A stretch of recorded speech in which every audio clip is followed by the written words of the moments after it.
Ladies and gentlemen, boys and girls, now from deep in the darkest forests of northern Minnesota, the show you've waited for. This is Grizzly's Growls, and I am honored to present our host, the man, the mystery, the legend. This is Grizzly.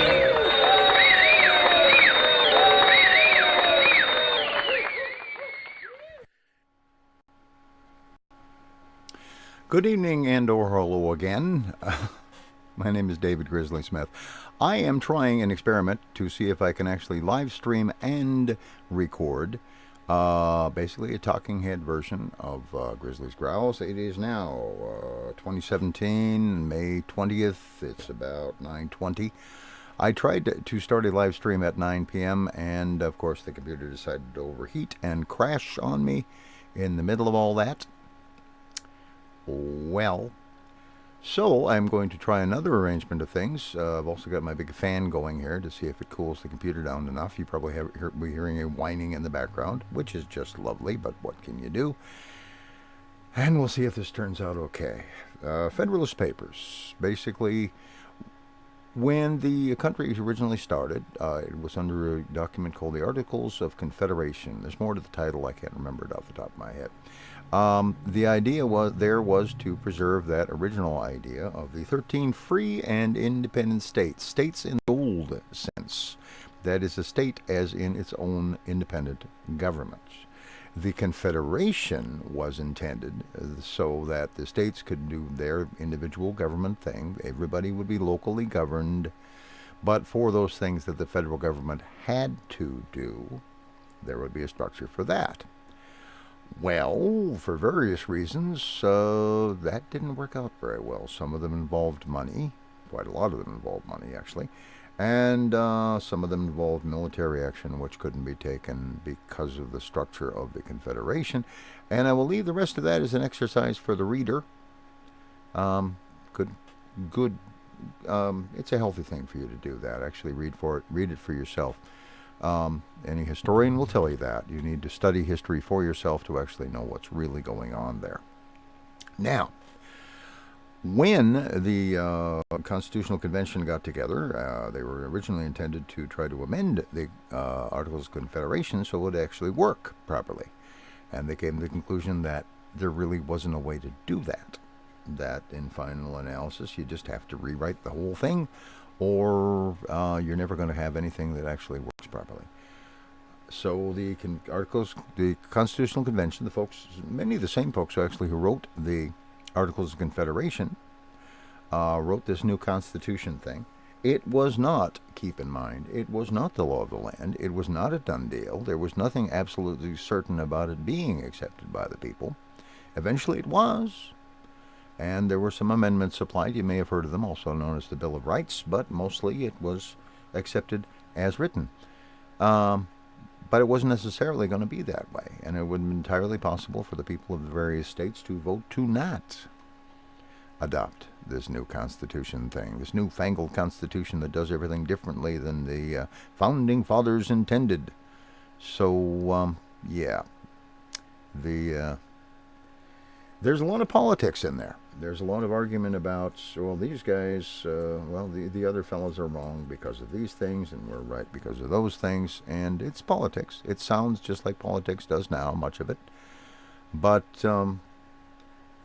keep in mind, for one thing, that the Supreme Court, when they're looking back and trying to determine the original intent of the founders in writing the Constitution, often will cite the Federalist Papers as stating the intent of the Founding Fathers, not unreasonably so, although it should also be kept in mind that the Articles of Confederation were the intent of the Founding Fathers, and they didn't work very well.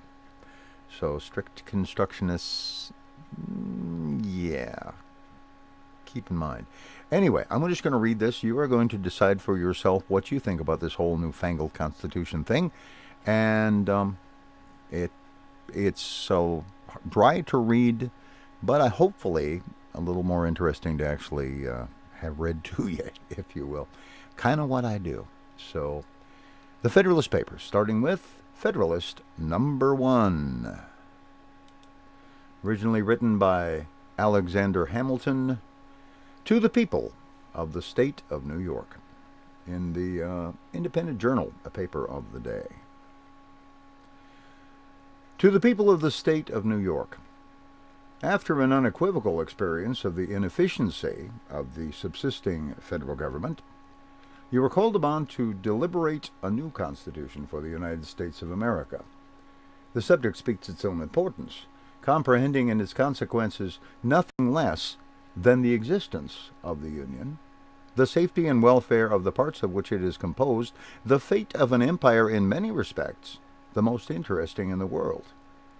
It has been frequently remarked that it seems to have been reserved to the people of this country by their conduct and example to decide the important question whether societies of men are really capable or not of establishing good government from reflection and choice, or whether they are forever destined to depend for their political constitutions on accident and force. If there be any truth in the remark, the crisis at which we are arrived may with propriety be regarded as the era in which that decision is to be made. And a wrong election of the part we shall act may, in this view, deserve to be considered as the general misfortune of mankind. This idea will add the inducements of philanthropy to those of patriotism, to heighten the solicitude which all considerate and good men must feel for the event. Happy will it be if our choice should be directed by a judicious estimate of our true interests, unperplexed and unbiased by considerations not connected with the public good. But this is a thing more ardently to be wished than seriously to be expected. The plan offered to our deliberations affects too many particular interests, innovates upon too many local institutions not to involve in its discussion a variety of objects foreign to its merits, and of views, passions, and prejudices little favorable to the discovery of truth. Among the most formidable of the obstacles which the new Constitution will have to encounter may readily be distinguished the obvious interest of a certain class of men in every state to resist all changes which may hazard a diminution of the power, emolument, and consequence of the offices they hold under the state establishments, and the perverted ambition of another class of men, who will either hope to aggrandize themselves by the confusions of their country, or will flatter themselves with fairer prospects of elevation from the subdivision of the empire into several partial confederacies than from its union under one government. It is not, however, my design to dwell upon observations of this nature. I am well aware that it would be disingenuous to resolve indiscriminately the opposition of any set of men, merely because their situations might subject them to suspicion into interested or ambitious views. Candor will oblige us to admit that even such men may be actuated by upright intentions, and it cannot be doubted that much of the opposition which has made its appearance, or may hereafter make its appearance, will spring from sources blameless at least, if not respectable. The honest errors of minds led astray by preconceived jealousies and fears. So numerous indeed, and so powerful are the causes which serve to give a false bias to the judgment, that we may, upon many occasions, see wise and good men on the wrong as well as the right side of questions of the first magnitude to society. This circumstance, if duly attended to, would furnish a lesson of moderation to those who are ever so much persuaded of their being right in any controversy. And a further reason for caution in this respect might be drawn from the reflection that we are not always sure that those who advocate the truth are influenced by purer principles than their antagonists. Ambition, avarice, personal animosity, party opposition, and many other motives are not more laudable than, and many other motives not more laudable than these, are apt to operate as well upon those who support as those who oppose the right side of a question. Were there not even these inducements to moderation, nothing could be more ill-judged than that intolerant spirit which has at all times characterized political parties, For in politics as in religion, it is equally absurd to aim at making proselytes by fire and sword. Heresies in either can rarely be cured by persecution. And yet, however just these sentiments will be allowed to be, we have already sufficient indications that it will happen in this as in all former cases of great national discussion. A torrent of angry and malignant passions will be let loose. To judge from the conduct of the opposite parties, we shall be led to conclude that they will mutually hope to evince the justness of their opinions and to increase the number of their converts by the loudness of their declamations and the bitterness of their invectives. An enlightened zeal for the energy and efficiency of government will be stigmatized as the offspring of a temper fond of despotic power and hostile to the principles of liberty. An over-scrupulous jealousy of danger to the rights of the people, which is more commonly the fault of the head than of the heart, will be represented as mere pretense and artifice, the stale bait for popularity at the expense of the public good. It will be forgotten on the one hand that jealousy is the usual concomitant of love, and that the noble enthusiasm of liberty is apt to be infected with a spirit of narrow and illiberal distrust. On the other hand, it will be equally forgotten that the vigor of government is essential to the security of liberty, that in the contemplation of a sound and well-informed judgment their interest can never be separated, and that a dangerous ambition more often lurks behind the specious mask of zeal for the rights of the people than under the forbidden appearance of zeal for the firmness and efficiency of government. History will teach us that the former has been found a much more certain road to the introduction of despotism than the latter, and that of those men who have overturned the liberties of republics, the greatest number have begun their career by paying an obsequious court to the people, commencing demagogues and ending tyrants. In the course of the preceding observations, I have had an eye, my fellow citizens, to putting you upon your guard against all attempts from whatever quarter to influence your decision in a matter of the utmost moment to your welfare by any impressions other than those which may result from the evidence of truth. You will, no doubt, at the same time, have collected from the general scope of them that they proceed from a source not unfriendly to the new Constitution. Yes, my countrymen, I own to you that, after giving it an attentive consideration, I am clearly of opinion it is in your interest to adopt it. I am convinced that this is the safest course for your liberty, your dignity, and your happiness. I affect not reserves which I do not feel. I will not amuse you with an appearance of deliberation when I have decided. I frankly acknowledge to you my convictions, and I will freely lay before you the reasons on which they are founded. The consciousness of good intentions disdains ambiguity. I shall not, however, multiply professions on this head. My motives must remain in the depository of my own breast. My arguments will be open to all, and may be judged by all. They shall at least be offered in a spirit which will not disgrace the cause of truth. I propose, in a series of papers, to discuss the following interesting particulars: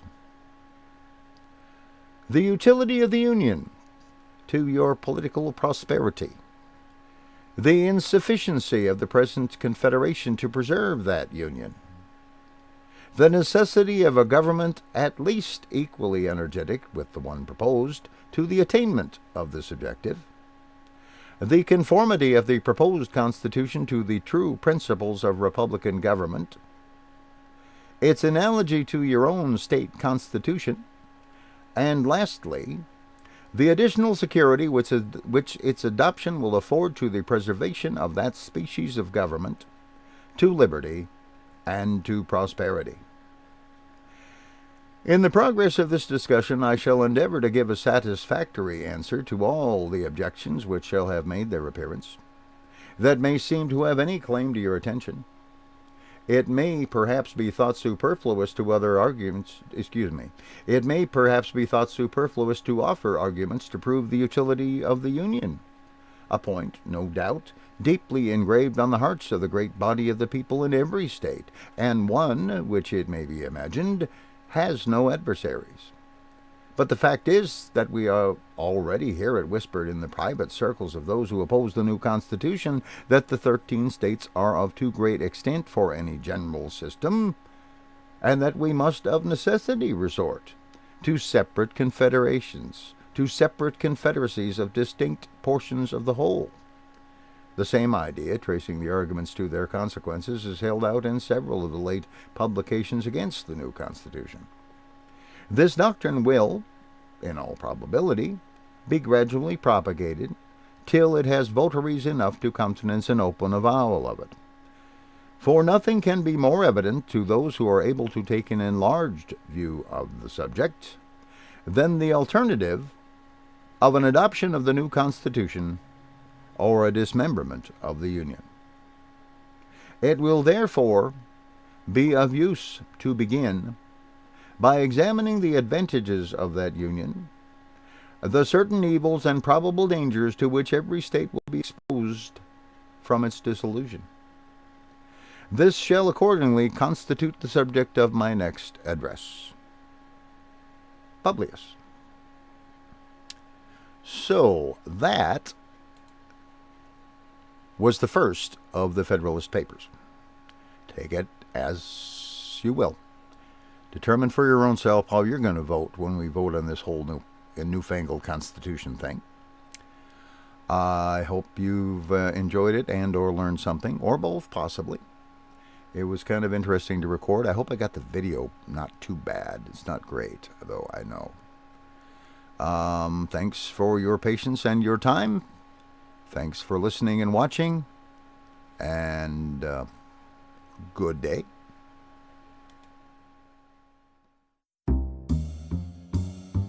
Thank you for listening to Grizzly's Growls, the life and times of a minor local celebrity. If you like the show, tell your friends. If you don't like the show, tell your enemies. If this podcast lasts more than 4 hours, see your doctor. Theme music is Hot Swing from Kevin MacLeod at Incompetech.com. Subscribe to the podcast on iTunes or at feeds.feedburner.com/grizzliesgrowls. Comment at grizzly.libsyn.com or by voicemail at the comment line 218-234-CALL. That's 218-234-2255. These shows are released under Creative Commons Attribution, Non-Commercial, No Derivatives 3.0 license. Your mileage may vary.